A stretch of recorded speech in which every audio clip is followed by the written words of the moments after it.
exactly what you said was going to happen. Yeah. Hey everybody, welcome to another episode of 4GQ TV. It looks like my webcam for some reason is feeding a little bit slow, so please ignore it. But anyway, we have a packed panel and a very special guest. And I want to give the guest a special introduction. You may not know them, but their name is Joanna Blackhart. And they are a consultant in the video game industry for accessibility. And Joanna, correct me if I ever do anything wrong on this because I'm learning as I go. I'll cut your ass. All right, there you go. Are we past first second to use that word? Okay. Sorry. Yeah, so I would just want to thank you for coming on, hanging out with us, and talking about accessibility and what you do. It's a real pleasure.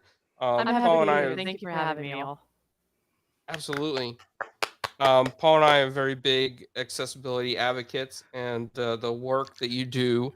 Wait, just you and Paul? How about all of us?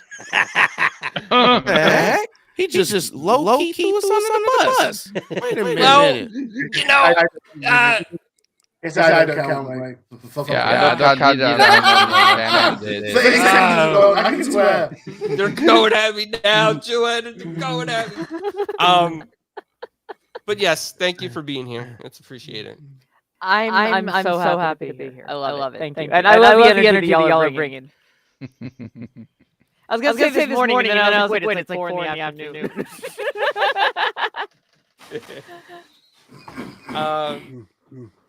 So yes, if anybody heard double echo, I did fix that, by the way. Next we have Flemish, the great Belgium sensation across the nation, the Goblin of the Candy Bowl. He is here with us tonight live. Yay! I'm here like always. Hi everyone. Just not on camera today, not feeling the greatest. Having some pain, so don't want to bother you all with my weird faces. So He's our baby dragon. It should be fixed, Timmy. Should be fixed. Let me know in the chat if it's not fixed. And then we have the ever amazing, super happy, always excited Celebrity Pineapple Paul. Well, who are we talking about again? Super happy, always excited. What that crap? Okay. Yes, it's you. Then we have the ever handsome and always stunning, who speaks the King's English over there in England, Animated Evil. Yeah, do you know what I'm really excited about today's show? Because it is Global Accessibility Awareness Day, and that's very, very much where we're focused, right? And this is the point of this podcast today. This is Paul's brought in an amazing person with our special guest, right? And I thank you for being here. I have many, many questions to ask you. Calm down. It's not going to be that bad. Don't worry about it. But still, yeah, I'm so happy to be here and bringing the energy and whatever. It's fine. We'll go and we'll have an amazing chat, I'm sure. Trust me, Animated, they will answer every question you have. They will I stay have here the the whole whole night. day Do you know what? blocked out for this interview. Yeah, they will stay here the whole time. nice. I'm He's sure only you saying will. that because I'm he's sure in you the will. UK and there's different laws there, so you think he can get away with stuff. Oh, PK, behave yourself. Hey, let Come me on. ask you a question real fast. I Yeah. just gotta know, where is that accent? Because like that is a very unique accent that I'm not. I get that. Yes. So I am from the UK. However, it's not a local UK accent. I've lived in very many places in the UK, Yeah. so it's Closer to Scottish. It's not. It's well, northeast England, yes, but I've got bits of Yorkshire and all sorts of things in it, and so yeah, I have a very unique accent. So yeah, It's very good. That's I where love we're it. at. Most girls do. Most ladies do. Most they do. Yeah. It's a good Now accent. Keep now it that up. he's done flexing over there. Well, I believe did we lose someone? No, I mean I just turned off my webcam because it was lagging on stream, and I didn't want Timmy to get upset at us because Timmy's watching. PK, we lost PK signal. I don't know what happened to him. He's still here. I'm here. It's just my puppy keep on knocking. Oh, I got you. So the next panel member I'd like to introduce, his name is PK, the most electrifying man in all YouTube land. He always messes that up every single week. So Joanna, that is not how that's supposed to go. So this is what it's supposed to be. Welcome to the Most Electrifying channel on all entertainment. It's your boy PK. And look what we got here. We got special guests on Accessibility Day. Listen, let me tell you something. I pride myself on D&I and compliance when it comes to accessibility in my job. And it is one of the most important things to me. So I think this is very special, especially to hear from your side of the house and your experience and what you actually dig into. So that is dope. And I would love to share this with the rest of the people I know that also specialize in accessibility. That was smooth. Yeah, you like That's that? PK. He is very smooth, right? Yeah, he is. That was good. Why that sound kind of snarky there? Bro, I can't give you a compliment. Shut up. Come on. I can't give you a compliment. I'm not saying that, just saying. I'm just saying. Okay. That was smooth. Okay. Right? I'm gonna count. All right. Wind it down. Got you. So while these two are going at it, Go go ahead and like start. and share and make sure you let everybody know we're live. Joanna, we don't know how to act. Just being honest. We just here to have fun, and you know. That's what we all here for, right? Yeah, we just set a, I work in video games. You think you know anything gets what? done in an office? Joanna, we are just a set of idiots. We are just a set of idiots who don't know what we're doing. Let's be fair. We are actually treated as gaming press. Can you believe it? They actually. We are treated as gaming press, but we're a set of idiots who don't know what we're doing. Yeah. 10 out of 10. We like to have fun, right? That's what Gaming Press should be. Okay. So that's exactly that's what Gaming Press should be. It's just gamers who have fun. Shall we go on topic and ask some questions to our esteemed guest? Absolutely. Maybe. But I do have a warning for everybody. I'm in Florida and we just have a rolling thunderstorm rolling in. So it's just a heads up because thunderstorms not good in Florida. Anyway, I'll just go ahead and start off the questions here. Yeah. So Joanna, how did you get started in video game accessibility and move from what you previously did into this awesome role that you currently do? So, you want the short version or the long version? Can we have the most entertaining version? I woke up one day and decided I was done. And so I was like, well, I guess I do this now. And that's the most entertaining. No. I actually was in gaming a long time ago. Like fresh out of high school, I was working for a bunch of AAA companies and it sucked. I worked for Blizzard. I worked for a bunch of AA companies. A AA company is basically like the middle between like indie and not AAA, but and it wasn't great, you know, it wasn't the best. And I got done with it and I decided the hell with it. I'm gonna chase my music. And that's what I did for a while. And then I got kind of bored with that. And about 4 and 5 years ago, a friend reached out to me and was like, hey, I'm working on this game, Ekenfell, which I believe there is gameplay going on right now on the video in the background there. And was like, hey, I'm working on this project and I need someone that like really understands like disability stuff and social justice stuff. Someone with your qualifications, and I know you don't really work in games, but I was hoping you could look this over. And I was like, yeah, sure, I can help you out here. So a quick look over turned into actually let me help you fix a whole lot of these problems. and let me help you fix a whole lot of these problems turned into, actually, I have another thing to do after this and another thing. And, now I'm 4 or 5 years into this, and I actually have a bit of a reputation and have done some really cool stuff. Yeah, that's how I got here. That is awesome. And I want to piggyback off that. So in this game that you see gameplay of, which by the way is a pretty fun game. I love retro pixelated games, and this is a throwback to that, and I love it. What was one of the things that you helped on this game with? Okay, so the answer that everybody loves to hear is that the content warning system that exists in the game was my baby. Like, it was an original idea of mine.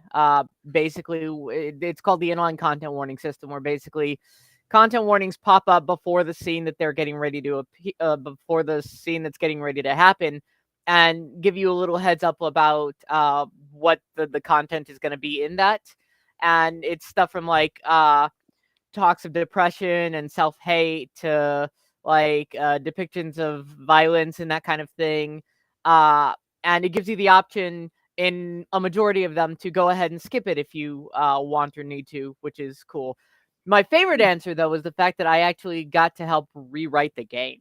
Like, me and the two people that I was working with ended up basically rewriting roughly 80% of the dialogue in the game. And so the story that you get, the finalized version, is very different from the one that I was originally brought on to play and to help out with.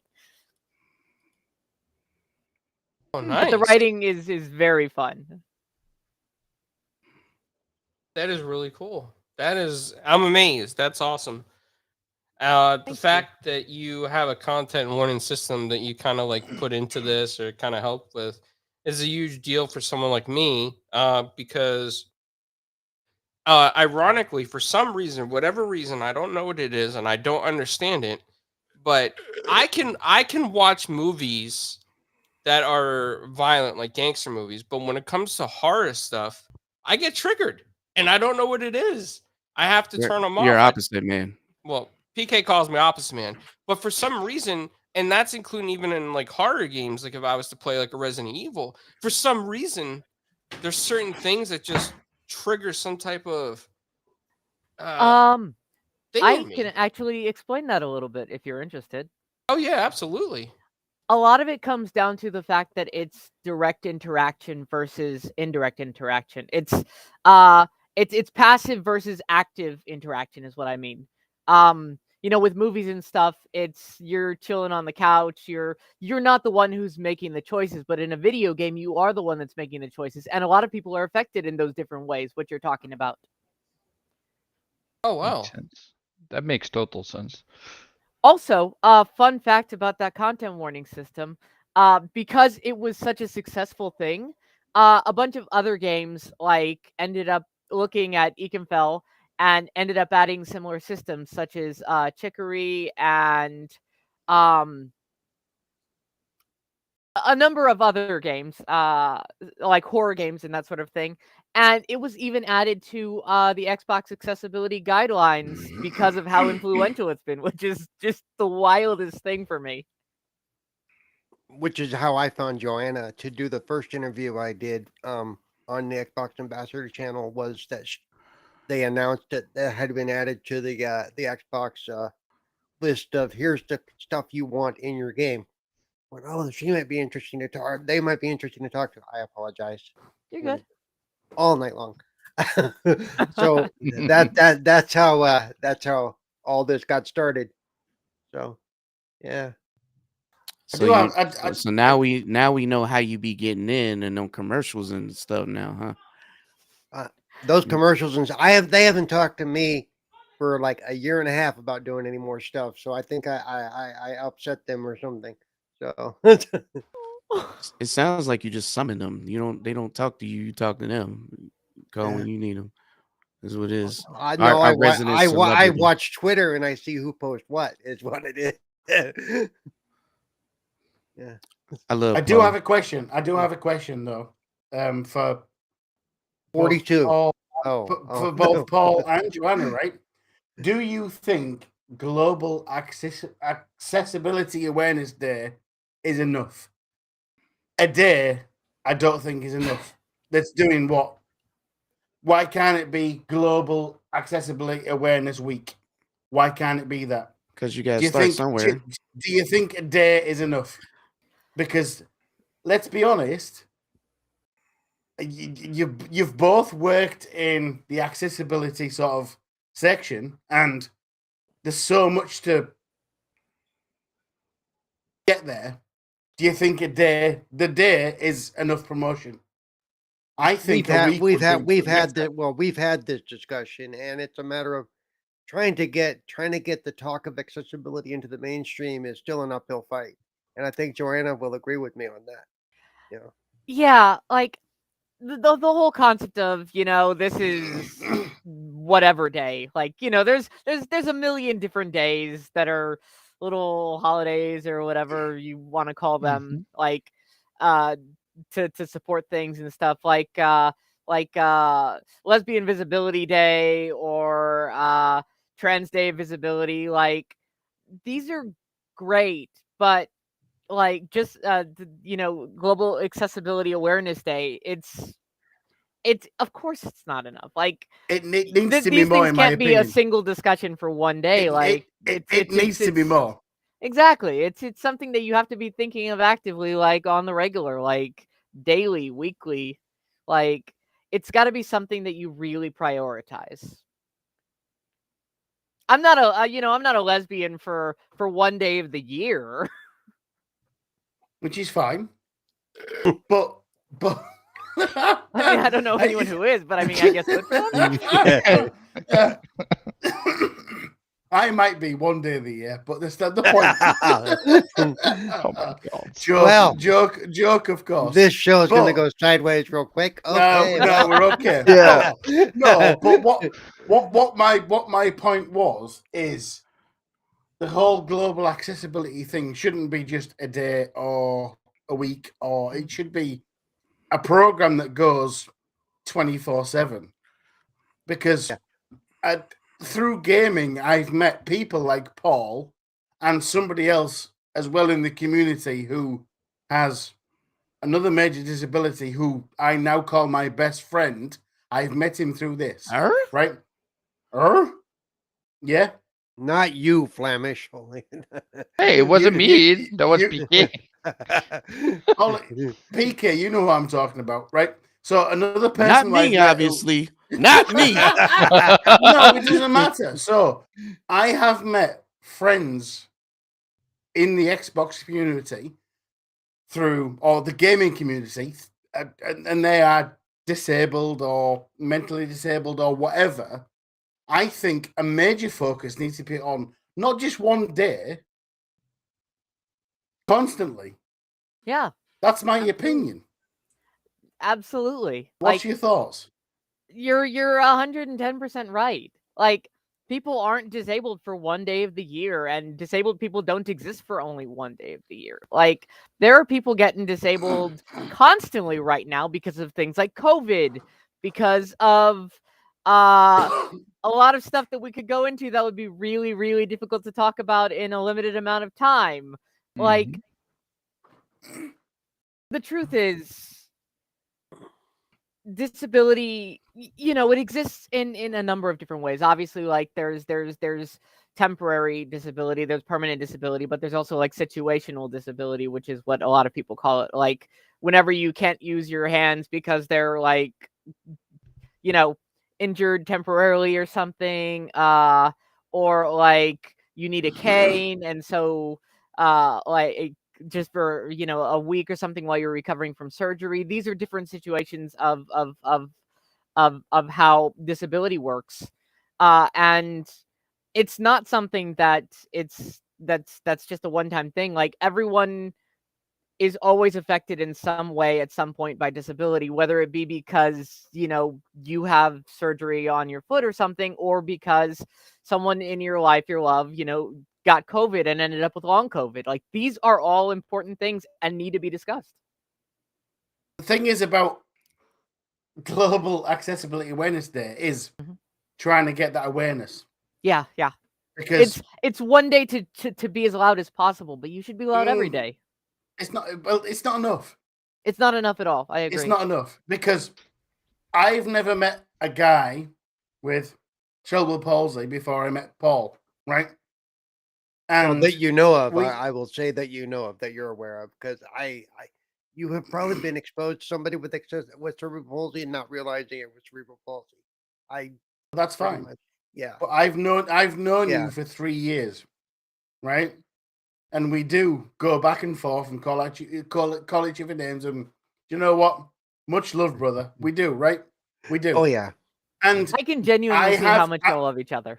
and you know what? I have played some co-op games of Paul where he struggled, and I understand how the accessibility does different between a disabled person and an able-bodied person, right? I understand how that's gone, and we have done that, Paul, right? Oh yeah. Several times, and it's not until you actually engage with someone like that, gaming-wise, you will ever understand how it feels. You won't. You will never understand it because, it's where we were, and it really tested our friendship a little. It didn't test our friendship, I suppose, but he knew no matter what. With his struggles, I'm there for him no matter what. But not a lot of people with accessibility issues have that option. That's why a lot of them won't play multiplayer games. And Yeah. That's why I Yeah. never used to play multiplayer games. Yeah. I don't know about That's- you, but Yeah. Go on. my friendship's being tested right now, and I feel some type of way. And I'm just gonna put it out there, all right? And I'm just gonna say, listen, accessibility shouldn't be about limitations; it should be about inclusion and making everyone feel belong, right? I And love that. at the end of the day, we shouldn't be perceiving people by their limitations because we all got limitations. I mean, uh, Animated has a limitation of friends about to this show, and we're just gonna go with that. But Hold on. We got something on Alright. the chat I love From- you, PK. from Back who says, "Well, then, what day of the year does Cerebral Paul like pineapple?" That's a good question, Beck. I don't know. No, stop it. No. so No, so we're not here for that. We're not here for that. so what I want to know, Joanna, is Yeah. if I get to ask a question, if we can Absolutely. mute Animated for a minute, is first, what is your favorite game that you experienced, or anything that you came across? You'd be like, oh man, this is sweet. Maybe we need to adapt this or this idea in as a standard going, across the board for its accessibility. I actually do have something that every time I see it, I never stop thinking, why is this not standard in every game? And it's actually like, I don't want to sit here and sing the praises of Fortnite too much because obviously there's some problematic behavior behind Sounds like experience. Is it?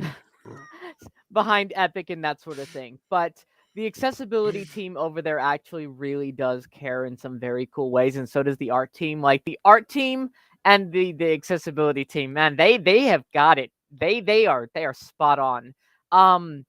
One thing that I really really love is the directional audio cues that also have visual audio cues. My hearing, I'm not really good at pinpointing where a direction something came from, and on screen there's a little circle around you that whenever there's sound around you, like pops up and shows like, hey, the noise came from this direction, the noise came from there.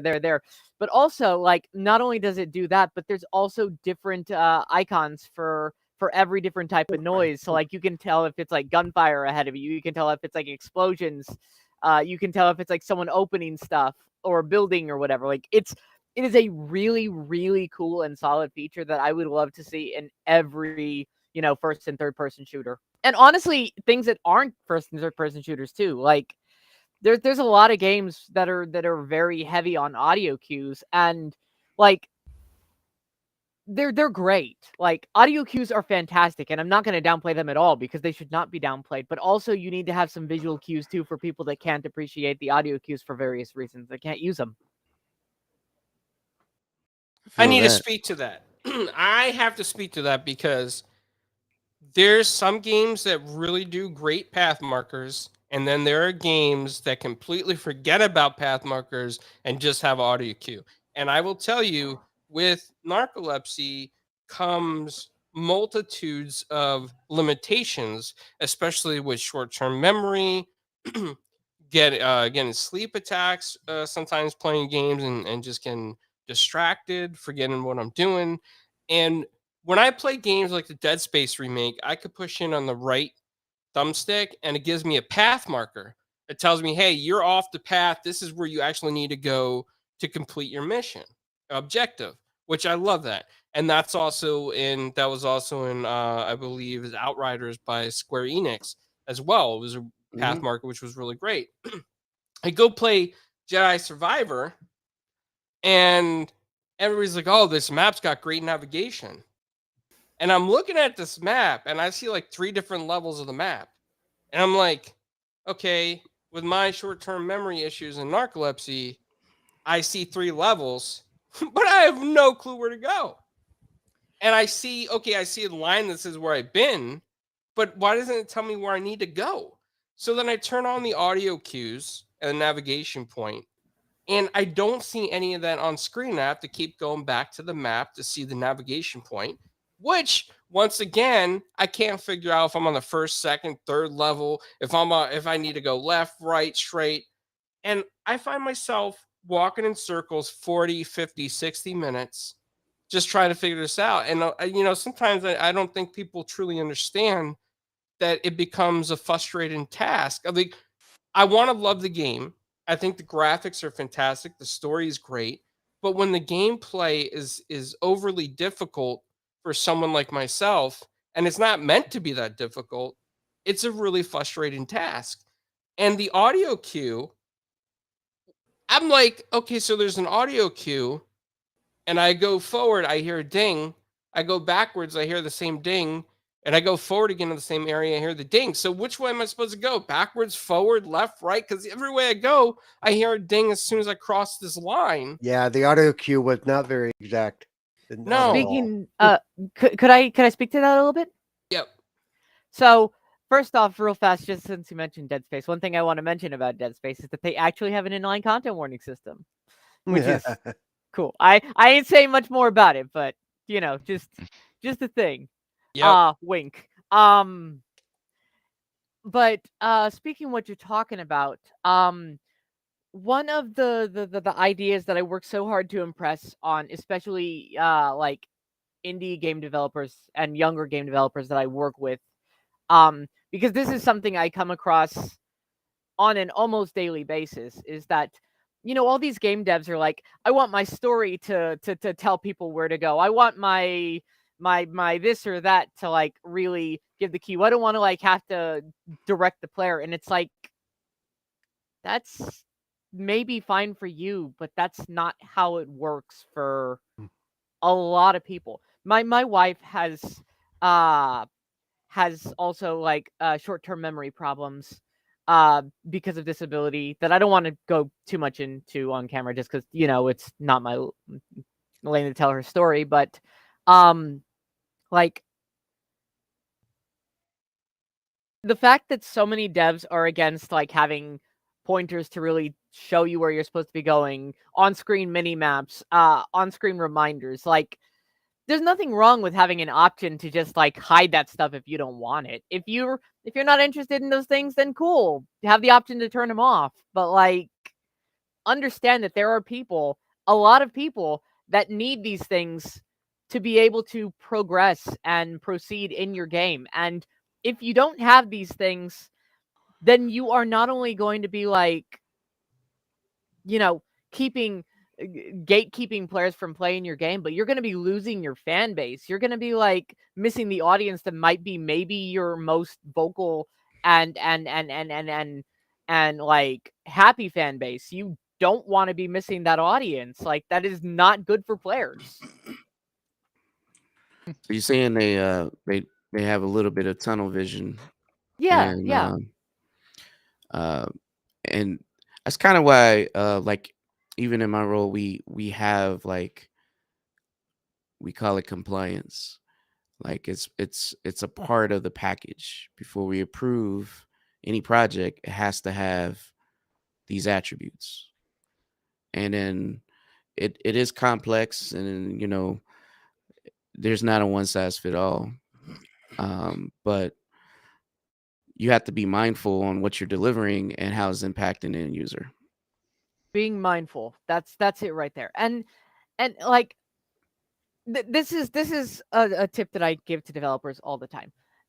I know it's not necessarily possible to make everything accessible to everybody, but you should at least aim to make your project as accessible to as many people as possible. Like your game doesn't have to be for everybody, but everybody should have the choice Yeah. to decide if That- their game is for you, your game is for them or not.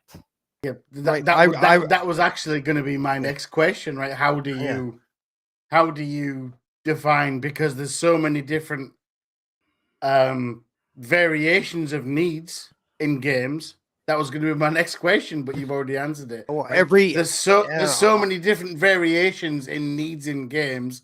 How can a company guarantee that they are accessible to everyone? I'm not sure that they can be accessible to everyone, but I that's- always say that's a massive question. I Go on, Paul. always say that not every, like PK said, there's no one size fits all.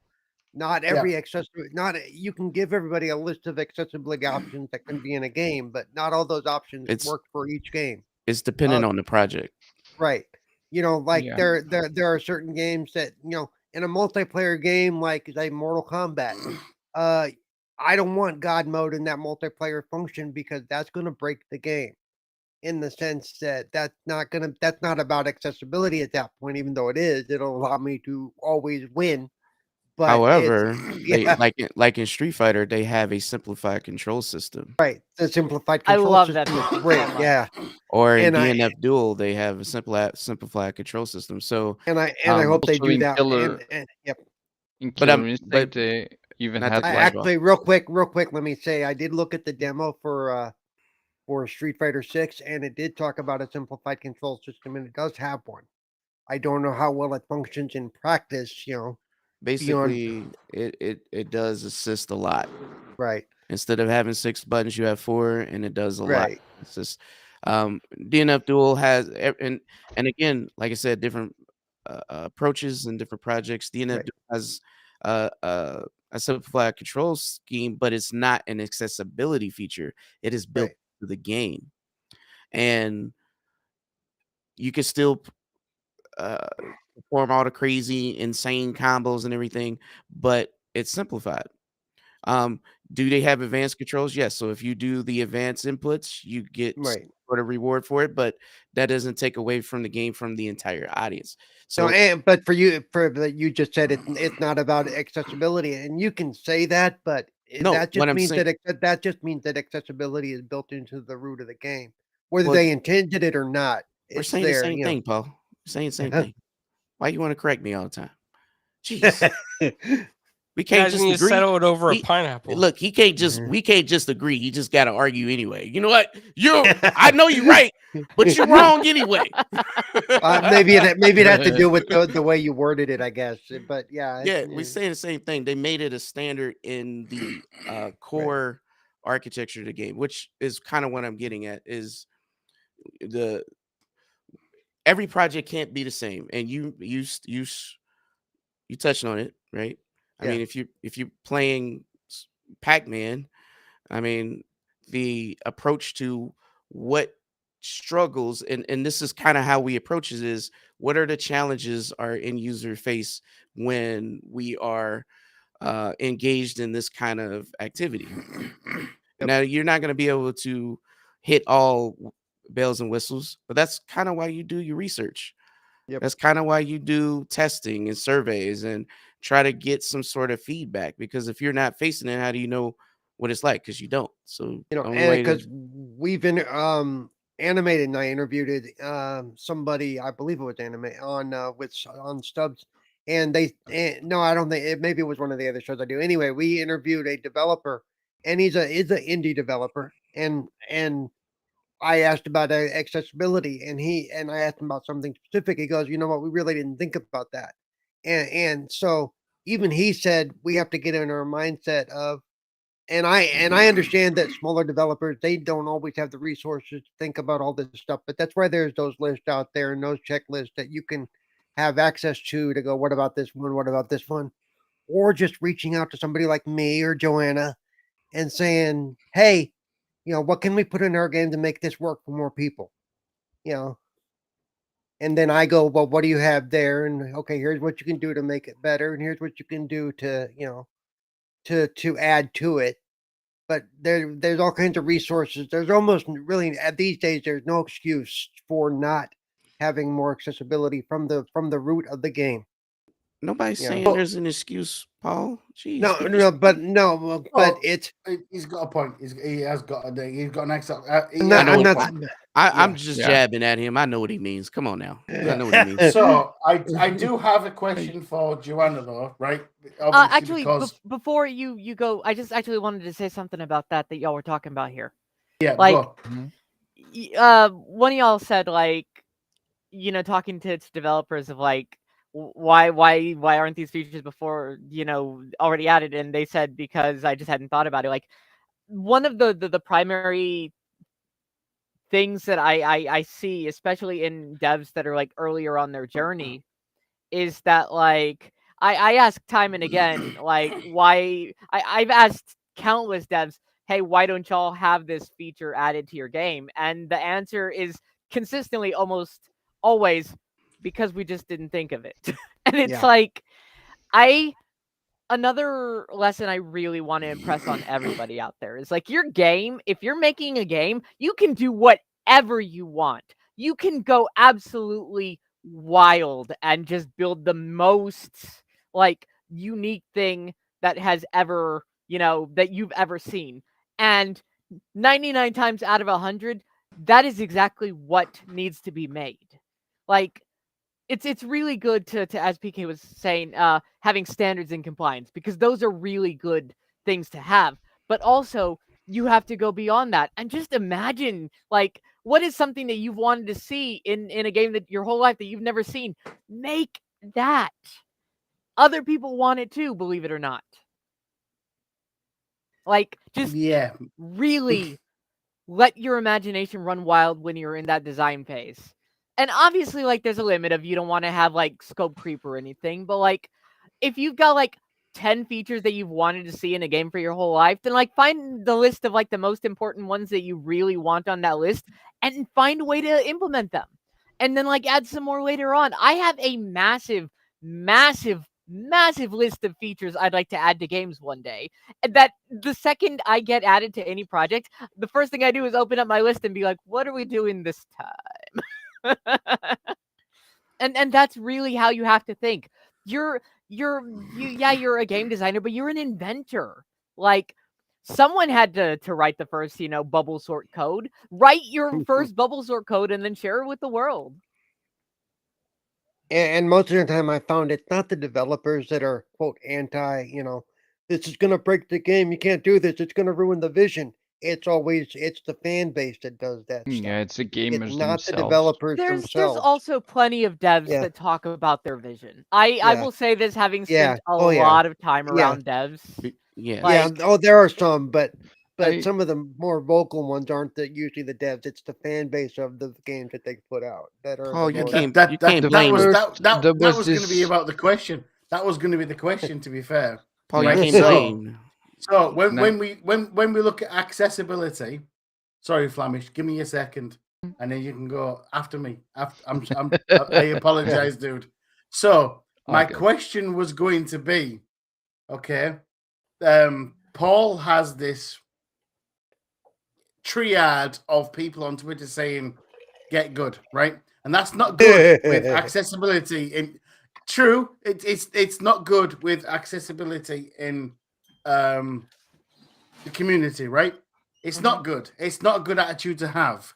But some developers decide, do you know what? We're not going to put this accessibility in our games. It's not what we do. How do you feel about that? As we're not going to name names, please. No, that's fine. I just before we proceed, I actually wanted to ask PK's thoughts there because I seen PK been holding a thought there for a moment. Oh, my idea. Yeah, he always looks like that. No, he always.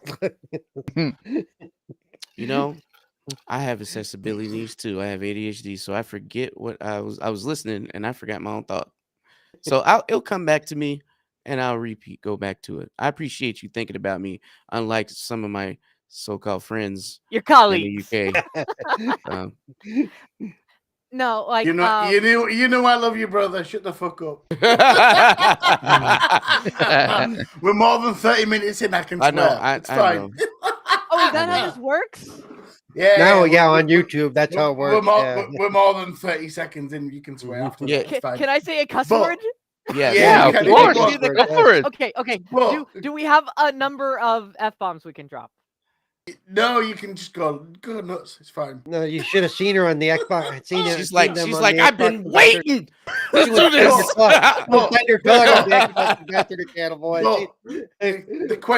question still stands. DK's put me off, but still, the question still stands. Yes, the question. The question being, what are my thoughts about devs and players say not to have like accessibility options and accessibility? Here's my opinion on it. No, we're not going to mention devs, right? Of course, we're not going to mention. We're not naming any names whatsoever. Just the concept of devs and players being against accessibility. Here's my thoughts. Yeah, it fucking sucks. Well, fair enough. They limit themselves by thousands of players when they do that. They, no matter how popular the game is, they by actually millions of players. But really, if you go on a worldwide level, there is so many games that people like Paul can't play, right? And I tried. Accessibility. I have the. We've tried. I have the video to prove it. I have the video to prove it. You tried. There's many games you can't play, and because there's no accessibility, right? And heck, even with Jedi Survivor, it's not good enough. Jedi Survivor pushed me to the limit in some parts, and if you go back and watch any of my stream, there's a lot of cussing in certain parts of that. There's a whole lot of. I dropped the mother F, mother this. And I dropped the word mother so I dropped the word mother so often. My mother was listening to the stream and she goes, "Are you calling me or cussing?" I'm cussing. I find myself lucky enough to be able to play with Paul multiplayer back and forth and understand his needs, kind of thing. We've had those kind of things, and there's so many games that need to put those implements in, right? Don't they, Paul? They don't.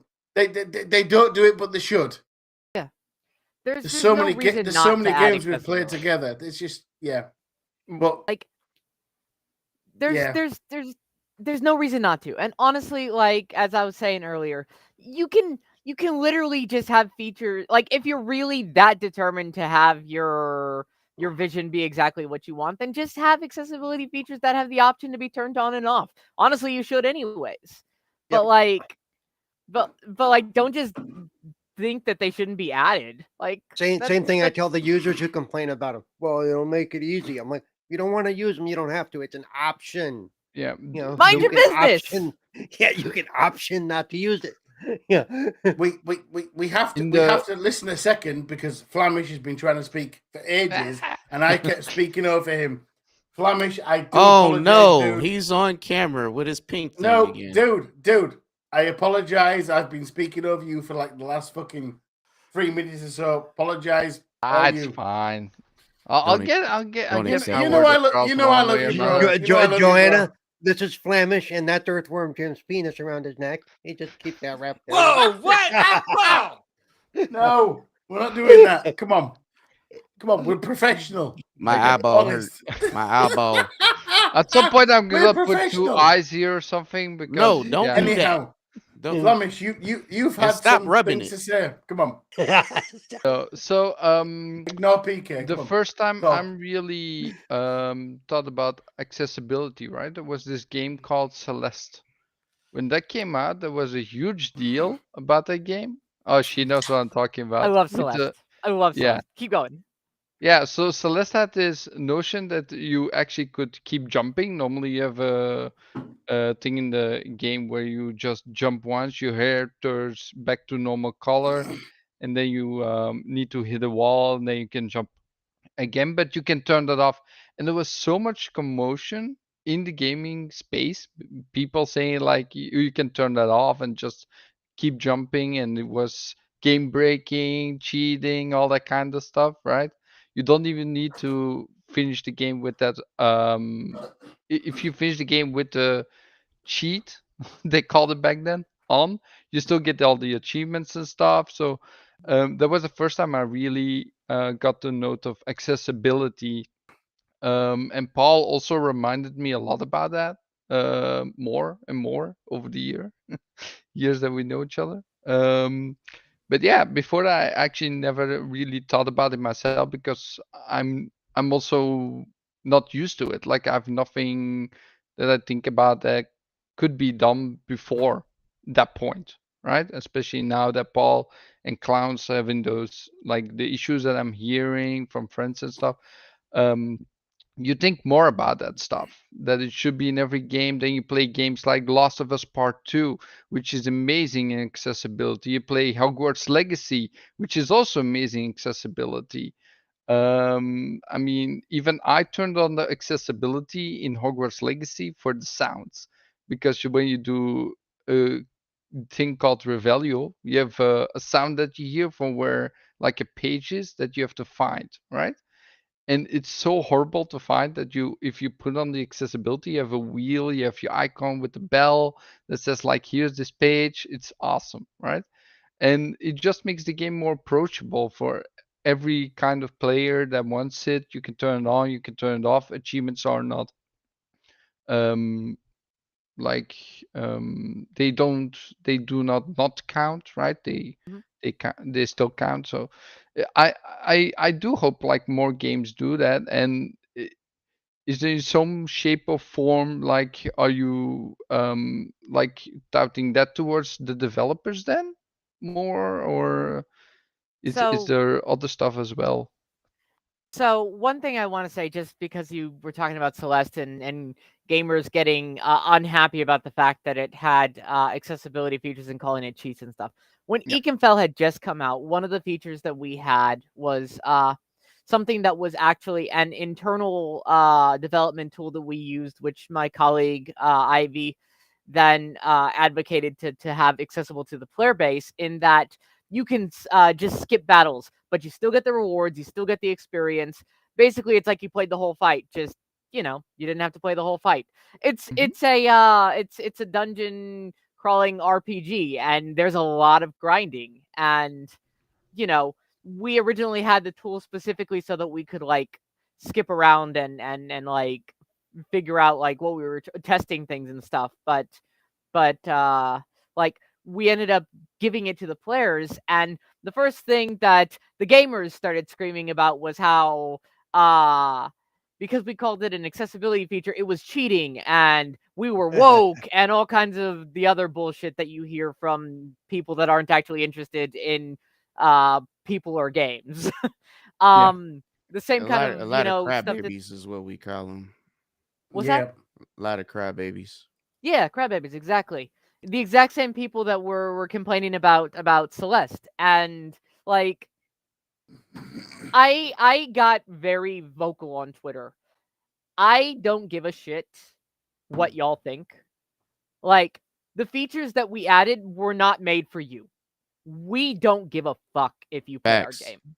Which is Facts. basically, made I it- thought was hilarious because that was the same thing that Tim said, when they did it for Psychonauts 2, and Tim finally came out and said, "You know what? All you're complaining, I don't give a, I don't give a fuck. We Yeah. didn't make this for you. We made this for us. We made this for our communities. We made this for the people that wanted, for the people that needed. If you're not interested, cool.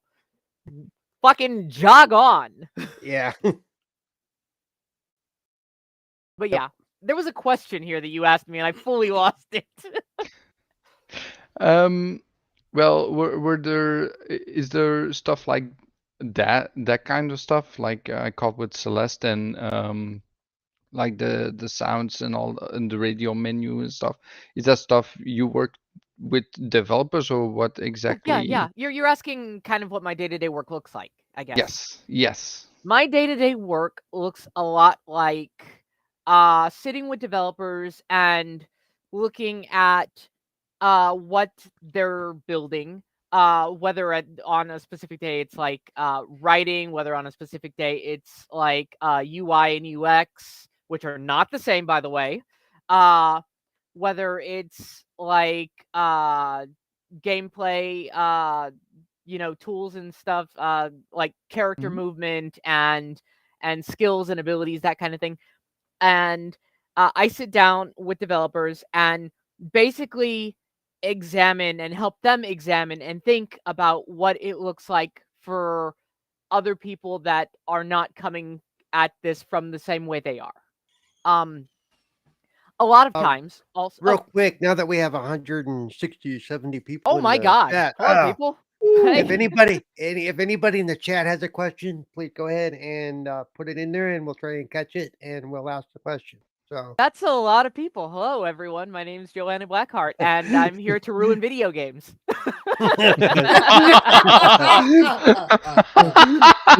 No. When you're not here to ruin. Come on, let's be honest. I'm here to make video games better, to be honest. Yeah. As we were saying though, like a lot of times I'll run into things. The developers will ask me things like, "Hey, how does this look for someone that, for example, with Paul has cerebral palsy?" And I'll be like, "I can't tell you that. I'm not qualified. So, how about I reach out to these people or someone that is actually qualified. We bring them here for a couple of days. They answer a bunch of your questions. We pay them a couple $100, and then we add their name to the credits. How does that sound to you?" That's a big part of what my job is. Like, in my case, you can do it by phone or by Twitter. That's Cerebral Paul 1. No, I'm kidding. at Cerebral Paul 1. But no, like, disabled people aren't a monolith. Just like, BIPOC folks aren't a monolith. Just like, I'm Mexican. We Mexicans are not a monolith. Like, I'm a lesbian. I'm trans. Not monolithic. Like, things are very specific, and if you're looking for something specific, then you're going to have to ask someone who's affected by it.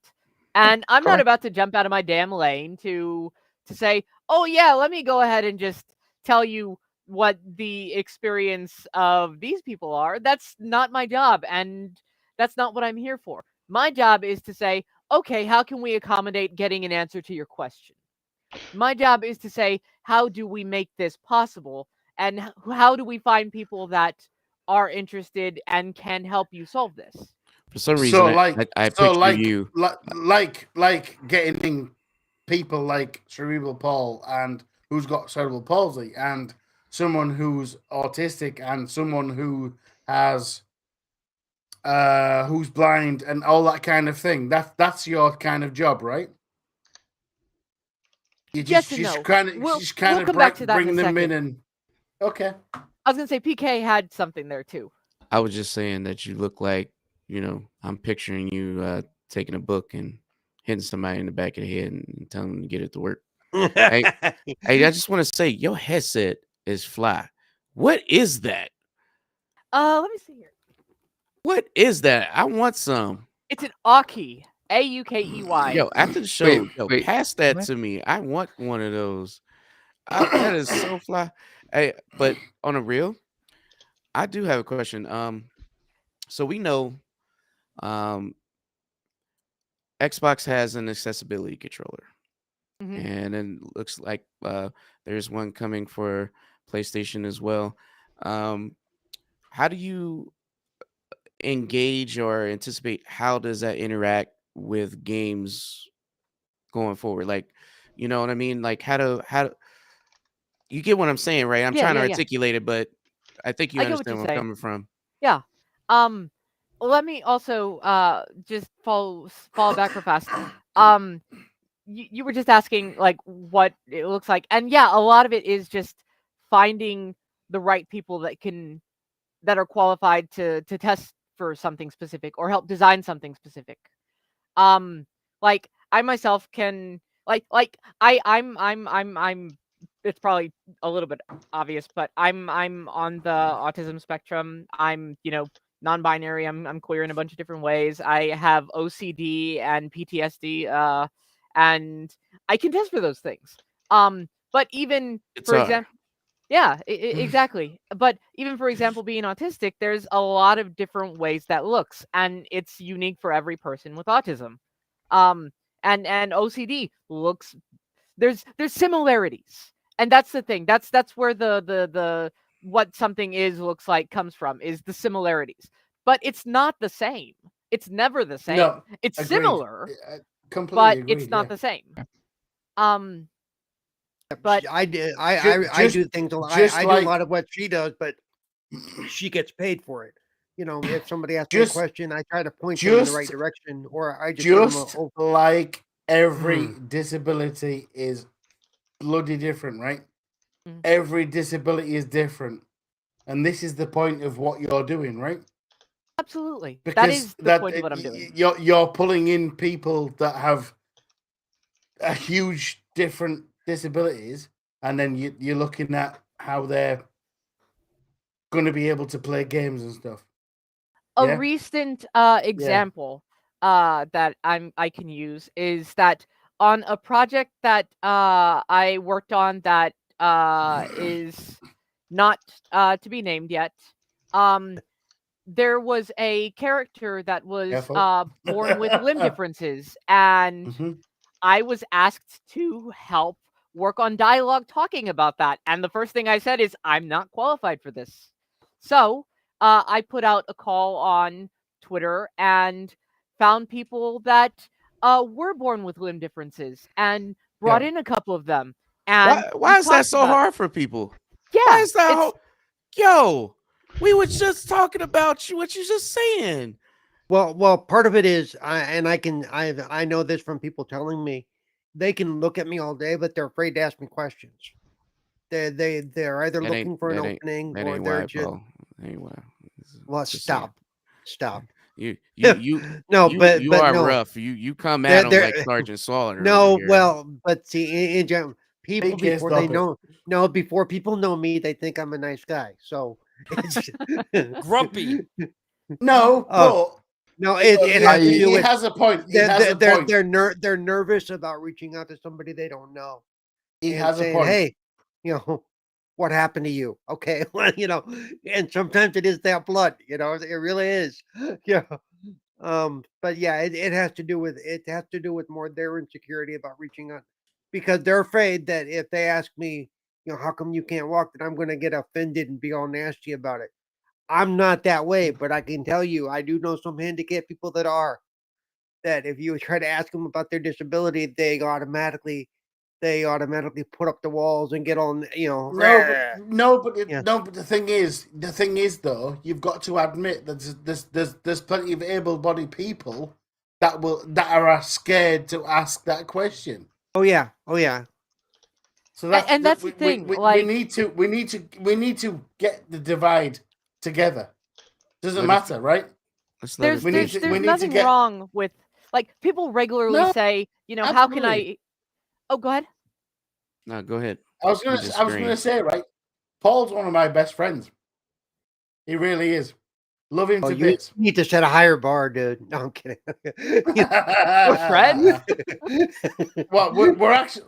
Oh, I thought we were actually best friends. We are, right? Yeah, we're good. It would never exist. My friendship would never exist without me asking him questions. It wouldn't. It would never exist without that. And that's where we need to be in gaming, in life. I'm going to be honest. We need to be Complete. just completely fucking honest with each other. I don't Yeah. understand what I don't understand what his disability is. So I'll ask questions and understand it, and that's where we need to be in gaming, in everything. True? I agree. Yeah, but even you, Yeah. you've said previously that when you first met me, you weren't sure how I was and stuff. And No. my self-depreciating humor actually helped people break in. They realize, well, shit, if he's going to talk about himself like that, so can I. You know, you know. I've known you for about 3 years, dude. So Right. it's like I kind of know you. I get But you and everything. when we and- first met, you weren't sure what to ask me or how to approach me on that kind of stuff, and I know you weren't. Exactly, know. exactly. But we need to break down those barriers, and gaming can do that. Yeah. Also, I want to say, like, Let Joanna speak here real quick. She's been trying, and you guys. Joanna's like exactly. This man That's just what we're keeps. trying to do. We can't make the UK just stay in the UK for a second. No, I'm just joking. All right. But let her go. I'll ch- Let her go. All right, So, PK, shut the fuck like, up. I absolutely agree that like communication is key. 110%. Like honestly, it's more than that though. It's just basic human decency. It's just Empathy. being able to like look at someone and be like, "Oh shit, they're a person that has the exact same concerns I do. They still got to pay the rent. They still got to eat, you know. They're still like bored and they still like want to, you know, like have some cool stuff going on in their life. That's all it is. Like recognizing that people, no matter like what they look like on the outside, are just looking for like the same things. Like love and appreciation, friendship and rent. And yeah, it's really that simple. And bringing it back to what you were saying real quick, PK, the question that you had, like it's really good that there's lots of options coming up for accessibility controllers like PlayStation and Xbox and stuff. But bringing it back around to what I was going to say, like if those things aren't accessible, if people have to buy like 10 different things for every different console, like I'm a big believer that there needs to be a universal controller.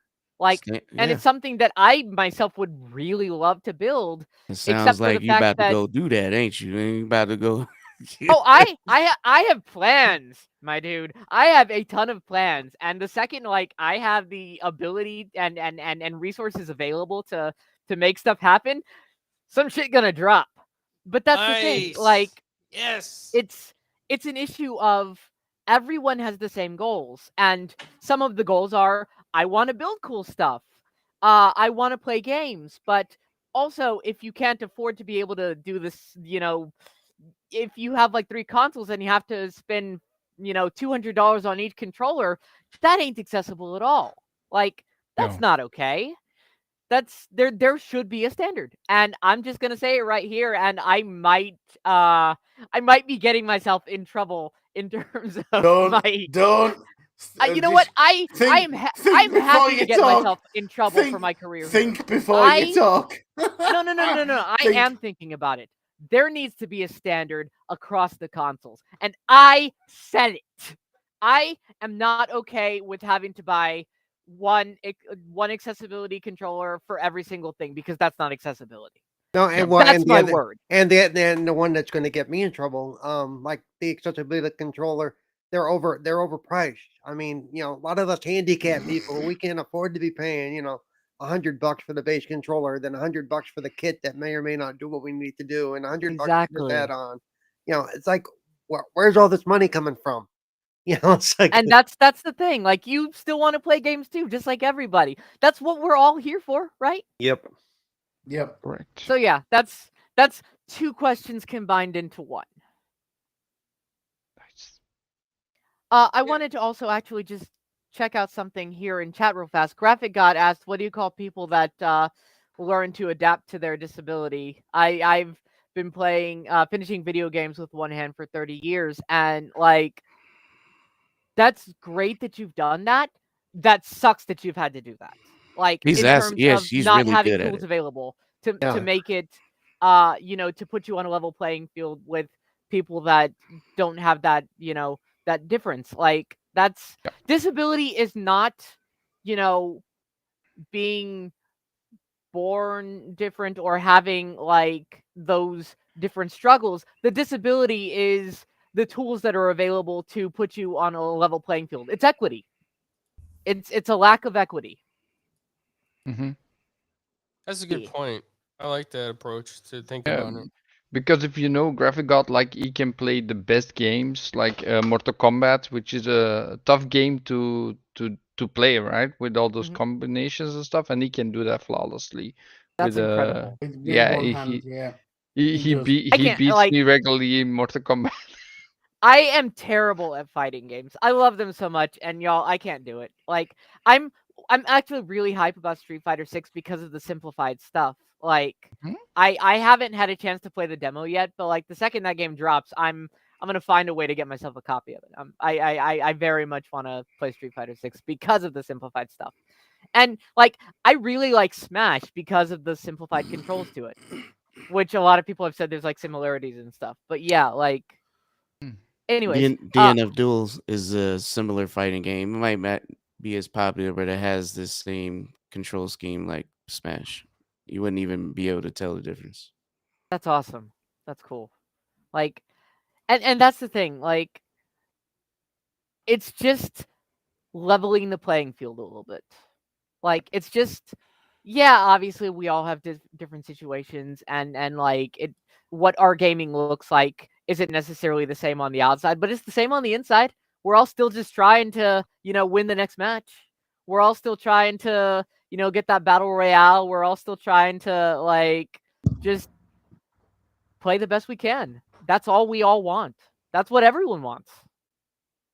Yeah, Joanna, I just want to give Graphic God a shout out because, he is a survivor of a stroke from when he was a lot younger. And he's been playing with one hand for a very long time. And on Tuesday nights, he does a show. And if you ever watch it, I mean, it's definitely an adult kind of show, but it's called Retro Renegades. Mhm. And he plays live on stream with one hand. Like he will do it live on stream. And then when he does other streams, sometimes he will have a hand camera so you can actually see him with the one hand and how he moves the buttons around and he's gotten comfortable with Genesis controllers. He's gotten comfortable with the Xbox controller. Like I can never imagine myself doing that. And I think that takes a lot of confidence in oneself. And I think it would be a big struggle, but he makes it look easy. Something go ahead. And I don't know how he does it, but he just makes it look easy.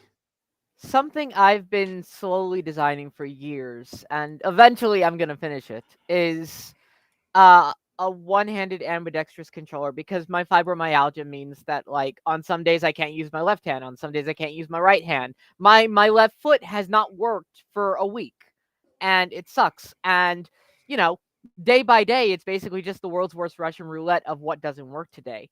But also, like, as much as I'd love to be able to do that kind of a thing with a keyboard and mouse or like a controller, I also have tiny hands, which super sucks.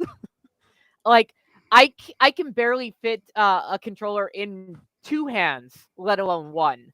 Like the concept of the Duke controller, for example, like that's literally larger than both of my hands combined. And so, it's a struggle of there are people that Yeah. just it's just like I'm on the other end of that spectrum. I love the Duke controller. When they introduced a smaller controller, I was like, okay, this is too small now. that's funny. That's funny. But yeah, like there's mini controllers that come out that are like, the size of like an SNES controller, and I'm like, "Oh, cool. That's perfect for my hands. They're so small." But yeah, like there needs to be more tools available, and like it's great that companies are finally investing in it, but it can't just be something that's only available for like rich people. That's as simple as it is. Especially because most disabled folks are So more true. likely to be in poverty. So true. That is, yes, that is very So true. true. Yeah.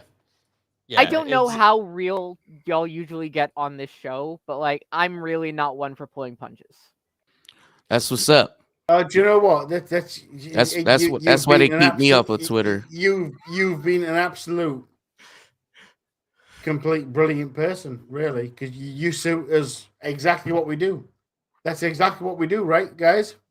Mm-hmm. So, Joanna, I just want to give you some Always context honest. Yeah. since you're being real there. Yes, disability and poverty can go hand in hand. Mhm. And it's getting harder and harder to get approved for disability, whether it's long term, short term, or whether if it's a government assistance disability, especially in America, right? Like they're trying to draw this stuff out for years now. It's no longer like a couple months and then bam, you get it. Sometimes it takes 4 or 5, 6 years, and they'll wait till you're homeless Mhm. in hopes that you give Yeah. up, in hopes that you quit. But Like I wanted to say that I had an experience. I worked for a very powerful corporation that owned many corporations under a guy named Warren Buffett. And when narcolepsy kicked in and it was really bad, Mhm. I was falling asleep at work for 3 hours, 4 hours, 6 hours during the day. Mhm. And so what they try to do is HR try to say that it was a mental illness and it wasn't covered under the ADA. So I knew some of my rights, and I went to the EEOC, and the EEOC got all the documentation, and they really stuck up for me. And it was a very long battle. So I got to keep my job, and then they tried to say they couldn't accommodate me sleeping, and the EEOC is like, no, you have this many employees.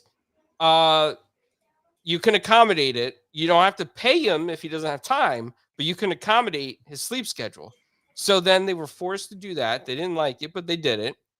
And then they tried to find every single reason to fire me. They would go through my Mhm. drawers. Mhm. They would try to say, "Oh, your medication is not approved." I had to prove that it was from a doctor. Um, and then finally got to the point where the EUC is like, "Listen, you keep doing this, we're gonna file for mediation." And this is like the sixth time he's filed a complaint. One more complaint, we're gonna dig up every email and text message between all of you at HR to see what's going on, because this seems like it's becoming a what do you call that? Retaliation. Mhm. So then I started getting denied promotions, even though my Mhm. stats were still better than everybody else, right? But they were limited for the times I was working. So then that was another battle. But then they ended up promoting me because they had no reason not to promote me. They just didn't want somebody with a disability there. And it got to a point where I just couldn't work there anymore because Yeah. my narcolepsy got too bad. But they never were able to fire me, which was the best thing ever. And I helped during that process. A lot of people that work there with cancer, fibromyalgia, they said, "Hey, we're having trouble. How do you do this?" I was like, here's the number of the EUC. Here's the number of the Job Accommodation Network in Virginia. Both these organizations can help you out. And this is what you say. And I would pull up court records for them. Like the Southern District Court said, this is accessible. This is an ADA approved thing. And I would argue those points for other people. So HR is like, listen, we're just going to put you on short-term disability to get you out of here. So I went on Mhm. short-term Mhm. disability. Then I was told, oh, yeah, we don't have short-term disability programs, so it's long-term disability. Well, their long-term disability carrier tried to deny me for 2 years. I fought that. I had to go to the insurance commissioner and argue that. But eventually, the good news is I was able to win against a trillion-dollar investment company. I beat them by myself. No lawyer would take this case. They were like, "Oh no, we can't. We'll never win this. It's too powerful." With this, nope. I was able to prove it. It took me 4 years from start to finish, but I beat them, Joanna, and I helped so many people along the way. And I felt like that was a mission for me in life to help so many other people while I was there. Maybe that was my purpose while I was there, you know? Maybe I was that guy who was supposed to be picked on so that I could help the little people that were in a worse situation than me. But and I seen that struggle with disability and income and losing your job and missing work and not getting approved for disability. And it really hurts. In so many disabilities, and I have to say this while we're on the show today, so many disabilities get overlooked because they're invisible. And people are like, "Oh, well, we can't see you have a physical limitation. Why do you have a handicap plate if you don't have a cast, if you don't have a wheelchair, if you don't have a cane?" Listen, there's so many invisible disabilities, and you don't know what stage people are at. Could be a type of cancer, it could be a multiple sclerosis, it could be a severe case of fibromyalgia, it could be some type of nerve damage you can't see. There is just so many things, and I just want people to open up their minds and just accept people for who they are and understand that if somebody tells you that they have a limitation, accept it for what it is. Don't question it. Don't sit there and try to analyze it. Don't tell them what's going to make them better. Oh, that's one thing my mom does that to me all the time, Joanna. Oh, if you eat healthy, your narcolepsy will go away. If you eat healthy, your nerve conditions will Klaus, go away. Klaus, that's just a Yes. mom, okay? My No, mom, but listen, my I'm making a mom, point. I broke Listen, I listen, broke my hand over somebody's head. She said put listen, alcohol on it, it'll make it better. listen, listen. No, but a lot of DK, have you ever talked to Carlo's mom? I've talked to Carlo's mom. I'm just yes. saying, Yes. my mom thinks alcohol solves everything. So Joanna, you understand Yeah. where I'm coming from, though. Like, you've probably heard stories from other people with disabilities that the whole world tells them how to fix their disability, but they don't have that disability. I hear that story every day. Like I mentioned earlier that I didn't want to go too much into my wife's disability, but she's my age and has had multiple open heart surgeries, and uh she still doesn't qualify for disability in America. Like they have like how exactly are you like a young person and have multiple open heart surgeries and the government is like, nah, you're fine. Like that's not how it works. Like what you were saying about like your about this corporation retaliating against you and screwing you over and over and trying to like keep you out of promotions and trying to say like you're not qualified and stuff. That's the daily experience for disabled folks. Like, and it is Did there's you know that God, every few years I have to go and improve? I have cerebral palsy still. yeah, exactly. And that sucks. Well, Like the name doesn't call it. What? Yeah, no, they somehow they think I got better. Yeah. there's Yeah. like being disabled, especially in America, means constantly having to prove that you're disabled over and over, and it's absolute bullshit. And Mm-hmm. if I Preach. could just say, like, I'm gonna say something that I I would love to say. I don't want to get too political, but being disabled is political. It's that fucking simple. Like when you're disabled, the government is doing their best to keep you as low as they possibly can. Like the goal is not to help you, the goal is not to lift you, the goal is not to provide resources. It's how can we keep you from getting the help you need for as long as possible. Oh, And and unfortunately, that also means like in my case, and since we're all getting real personal here, I'm in a position now that I'm going to be looking for a place to live soon. I cannot afford to live anywhere. Period.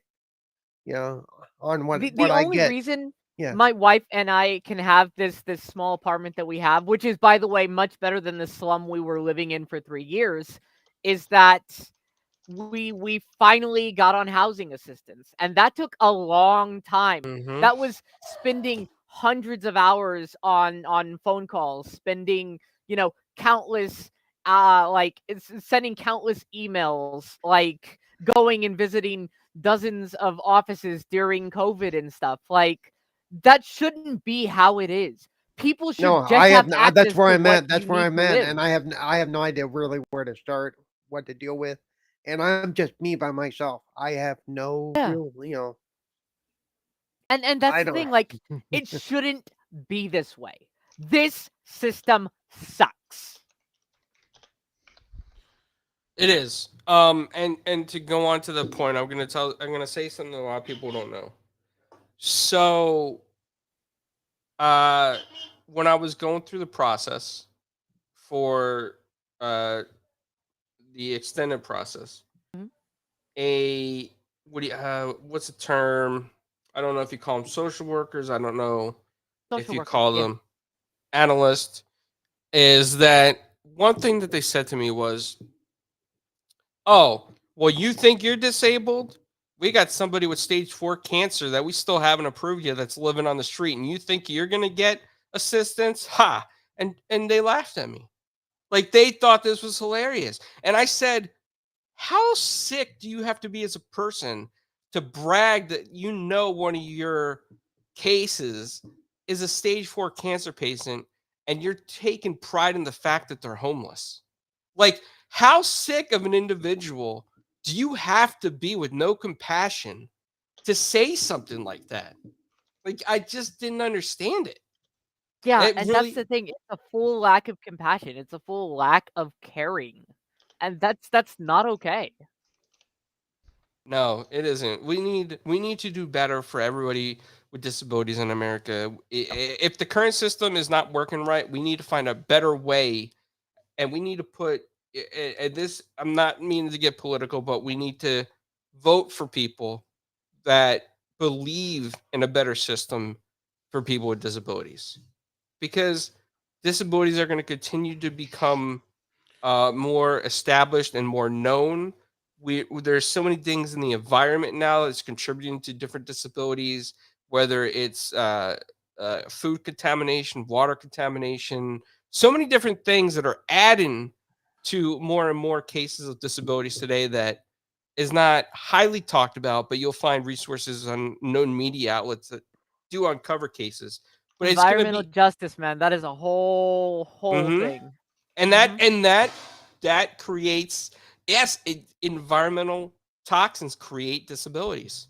It's sad, but it's true. So I just wanted to say that that's my piece on that. So anybody else wants to jump in with questions, feel free to. So I just want to say that I appreciate the passion that everyone has and all the comments. We did lose our UK connection. I think he is late over there for him. So um, change comes when it's called the critical mass theory. So you bring a lot of people together who have like-minded goals. We're all different. We all oppressed in some fashion or form, but the goal is to have enough compassion to stop the hurt. So, the more people uh, get together like us or more and have similar thoughts, change happens when that happens. Uh, it doesn't happen by one person, right? Yeah. It's the collective. So the more we fester this, you know, we put it this way. I say it all the time. We are habitual creatures. So I tell people all the time, if I went to UK and stayed there for a month, I probably have an accent. It might not be the best UK accent, but I probably have one, right? Um, it's because when we around each other, we adapt some attributes. Mhm. So if you're around people that are positive, you be positive. If you're around people that are negative, you have a lot of crybabies. So what I'm saying is people, and this is for Carlo, the more that we surround ourselves with people with like-mindedness of understanding as a whole, Yeah. uh, the infrastructure is created. It's like a machine that just cannot be stopped by one person. It has to be carved out by a group of individuals, and that group has to get bigger. So when you say that um, accessibility or disabilities and challenges are invisible, that's true. A lot of people do live in bubbles, and they don't see what don't hurt them and don't affect them all the time, no matter what side of the spectrum you're on. But that doesn't exclude them or from you communicating and you showing and you showing up and being forthcoming and being transparent. Hey, um, we have to get people to tap into that compassion side so that the changes can happen. I mean, we're not above change. I mean, we are human. We change all the time. We change our mind. Paul changed his mind too. Sometimes he wants a beard, sometimes he don't, you know. And I get jealous, I can't grow a full beard. This is the best I could do. So I have a disability too. So you know what I mean?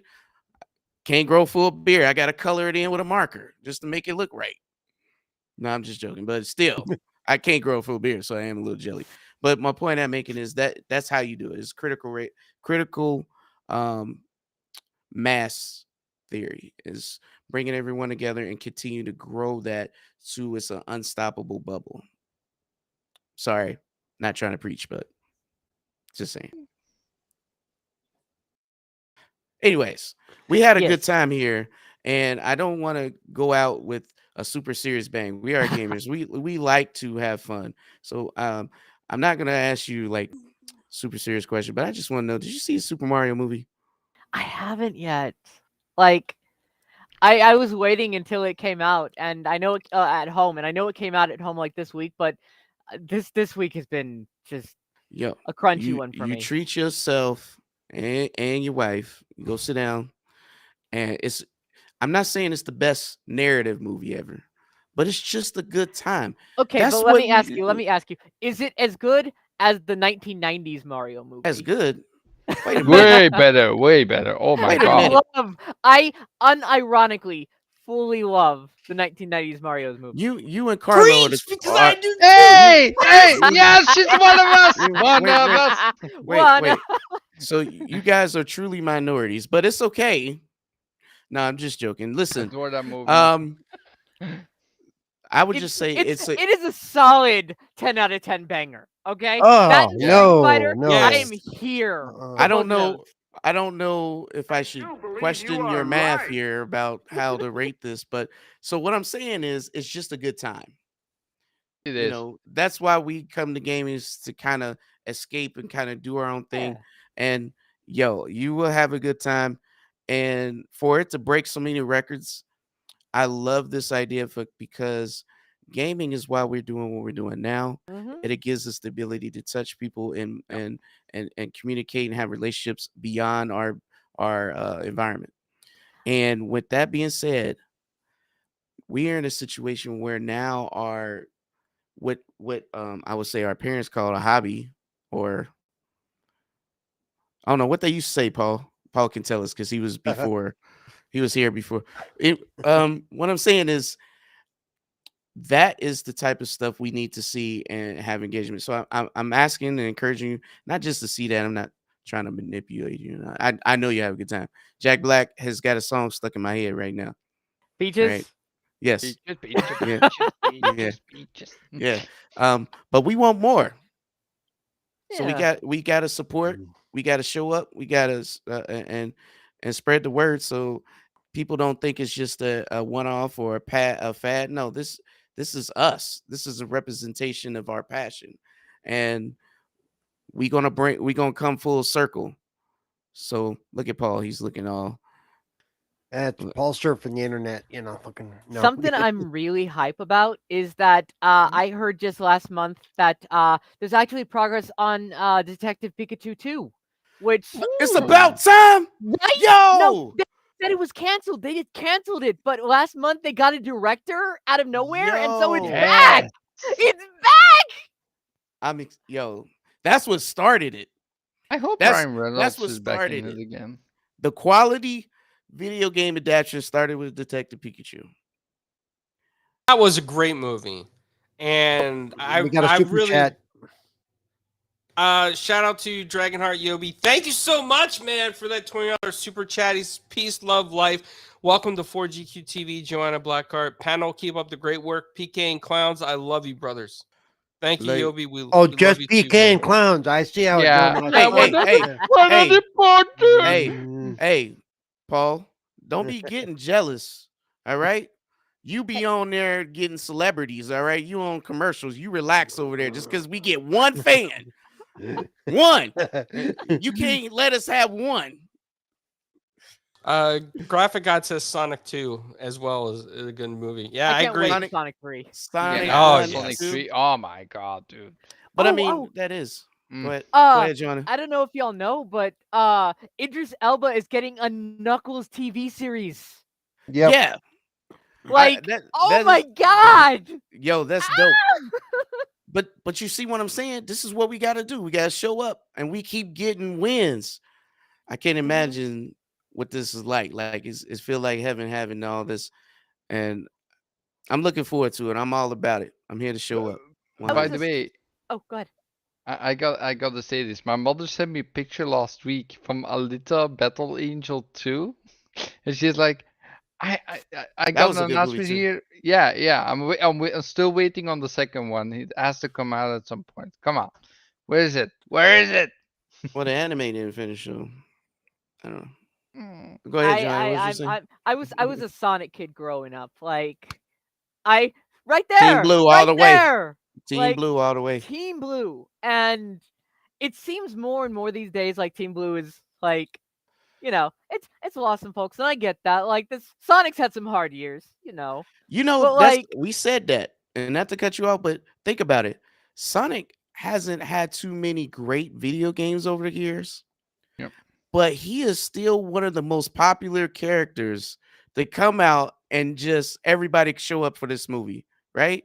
Go ahead, go ahead, go ahead, go ahead. I just want to yeah. No. I was just gonna say, like, I know Sonic had some hard years. Like, I'm not gonna sit here and say that they were all, amazing. But I mean, I'm still gonna play Sonic 06 every time I get the Oh my chance. gosh. Look, That's that torture. one's a hate play. That's a torture right there. But you know what? I still love a good rewatch of Sonic Adventure. Like, I still love playing like the Sonic Origins collection. I love that. Yeah. Like, I love Sonic Adventure too. Like, I'm absolutely here for Shadow the Hedgehog. Just, I love that. They're not great games, but they're campy. And I mean, there's like great campy games all the time. Like, Resident Evil is campy as hell, but you still love it. You don't love it because it's like a hardcore scary game. You Nah. love it because of the camp. And that's kind of where Sonic's at these days. Yes. He just dope. He's just a dope character. Love it. Yeah, absolutely. But I don't know how long y'all usually go for these things. no, we about to wrap up. We just wanted to make sure we end all serious. We got all these people watching. We wanted to make sure we end on a high note. You know what I mean? Hundreds of people came in to listen to this, and like, I thank you all for Yeah. being here. I know most of y'all are probably like figuring out who I am for the first time, and That's okay. I really appreciate that. Thank you for listening and like interacting in chat, and thank you for Facts. Karen. Yeah. Indeed. Clowns, you want to close this out? Yeah, and Joanne, I just want to let you know that you're always welcome back on. It's a pleasure to have you on and be able to talk about these important topics. And I know that got a little bit serious at some moments. I did too, and but it's something that I'm very passionate about. And I think that the more people that know these things, the more awareness we can spread, and the more people maybe can relate and try to help out others. I think that we're all here, and we should all respect and love each other as much as we can as people. And that's the thing. Yeah, it's just like, it's important to talk about this stuff because as PK was saying, like, we got to get more knowledge out there. I bet you, like, some people that are like gonna check this out later maybe haven't thought about this stuff for the first time, and welcome. Like, that's great for you to learn.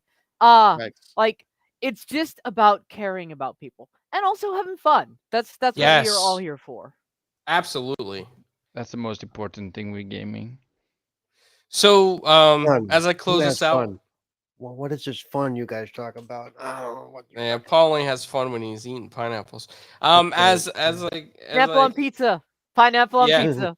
Oh, yeah. The most important question. The most Yes. important question.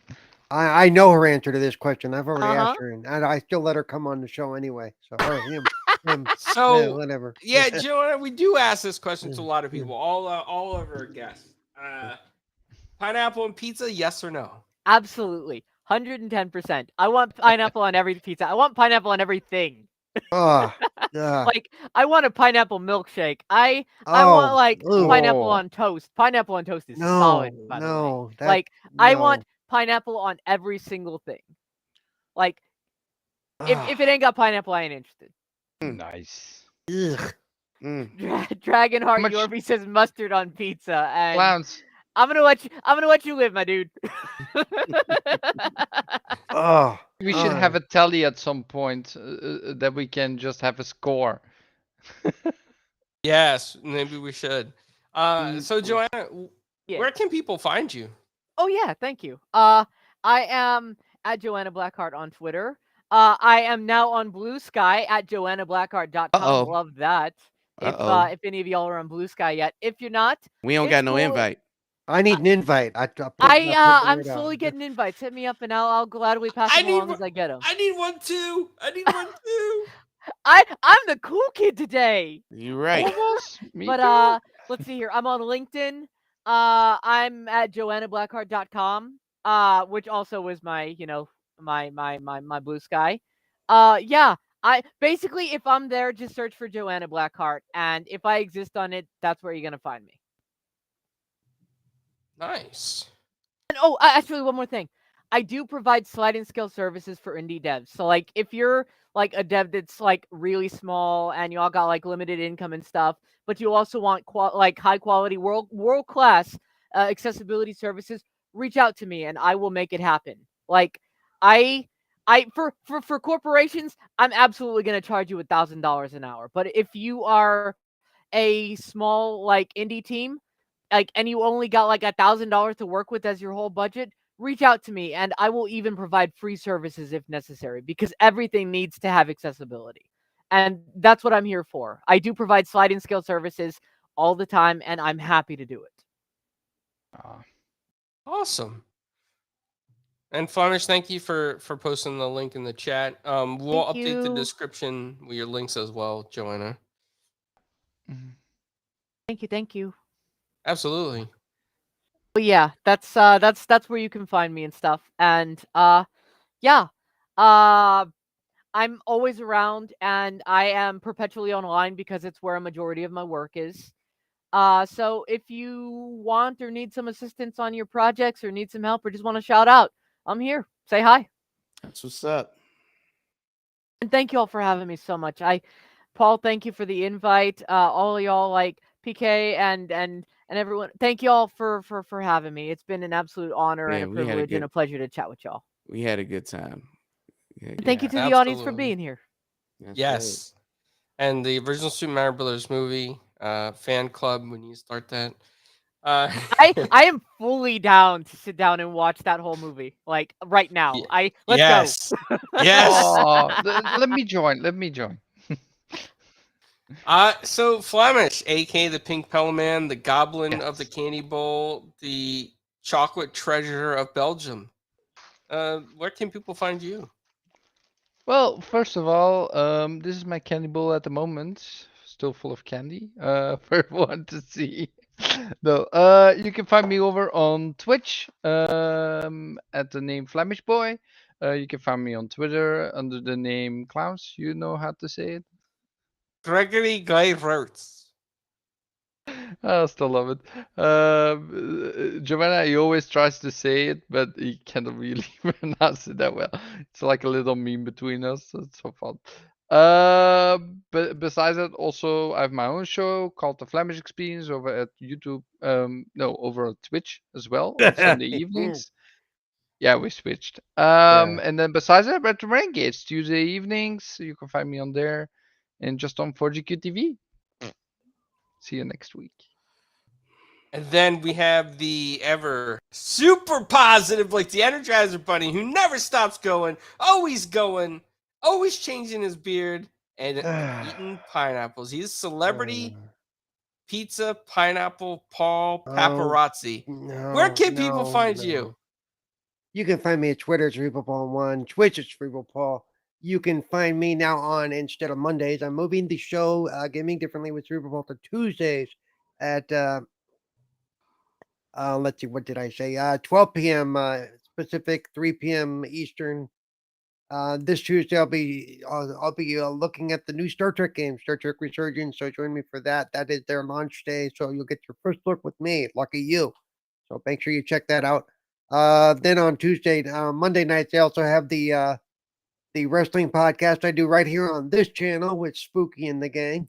So check that out. And then on Tuesdays, Retro Renegades. Wednesdays, again with Spooky with the Backlog Bastard. Thursday here. Friday, some show on some channel that I'm on. I don't know. I lose track. Yo, kick him off right now. I have way too many shows. I don't know, man. He's running Get out of him- pineapple energy. Get him out of here. This man. I'm tired. I'm tired.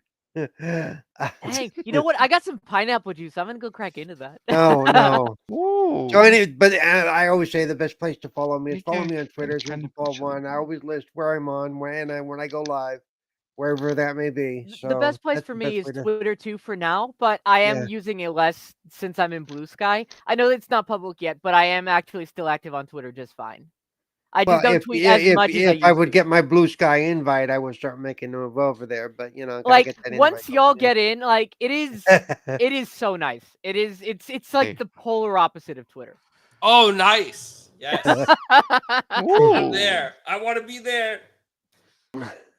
Not before me, clowns. Oh, yes. So, Hey, I knew her first. Yeah, I knew them wow, first. so you brother. I pulling knew that them first. card, Paul, huh? Yeah, You I knew pulling them that. first. Yeah, I know. Celebrity Pineapple Paul. Yeah. So, as man, PK needs no outro introduction, but I'm just gonna say it anyway. Oh, The here most we go electrified again. man in all the YouTube land. PK, where No. can we find you? AKP Kizzle. Hey, listen. Wow. I just want to thank all the viewers coming out and hanging out with us, and definitely thank you again for our guests. And I want you to come hang out with us again sometime. I And would love to. definitely, we are not a show without you, so appreciate that. Definitely catch us on 4GQ TV.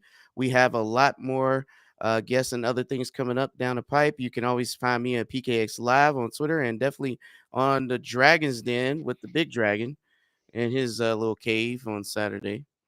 When he comes out, because he's always spitting fire. But at the end of the day, we definitely had a good time, and I appreciate my panel. I love everyone, and I know that Animated had to go to bed. It's 6 hours ahead of us, so it's unfortunate. But hey, we had a guest today, so it is what it is. We had to show up and show out. But thank you again, and definitely make sure you guys share this out. We're gonna have Joanna's all her contact information where you can follow her, so you can follow her work and request or whatever down in the description once we get this posted. So keep an eye on that. And thank you again, guys. You guys are great, and I'm passing it on to clowns. All right, well, everybody, thank you for being on the show. Everybody in the chat, thank you so much. See us next Thursday, same time, same channel. Same We bat do have- time, same bat channel. Yes, I love Batman, but not as much as PK. But we do have an interview coming up that I do need to schedule, everybody. And I know I've been telling you guys for a long time, but let me go ahead and tell you who it is. Tom Cook. He is the animator, producer, Super Friends, Fred and Barney Show, Scooby Doo, Godzilla, Thunder, the Barbarian, Smurfs, That's Black Star. awesome. Yes, I That's met him at. rad. The I met him at- Joanna, if you haven't looked at our YouTube page or any of that, Oh, I've we've seen y'all interviewed got some good stuff there. Yeah, we've interviewed some great people on Would there. you let Yeah. this man close this daggone show? No, because I want people to know if they haven't seen our interviews, they're there, and we've done some great Okay. interviews. So Hi. Thanks, Paul. I'm gonna work on getting an interview for Paul with the pineapple juice producer as well. No. Get the president of Dole to come out. Uh-uh. Ah, Oh, yes, it's good. another one. But He's can gonna also- do an AI deep fake on you and have you shaking hands with him next time. It'll be Yeah. Paul. not a bad idea. Yeah. Anyway, thanks.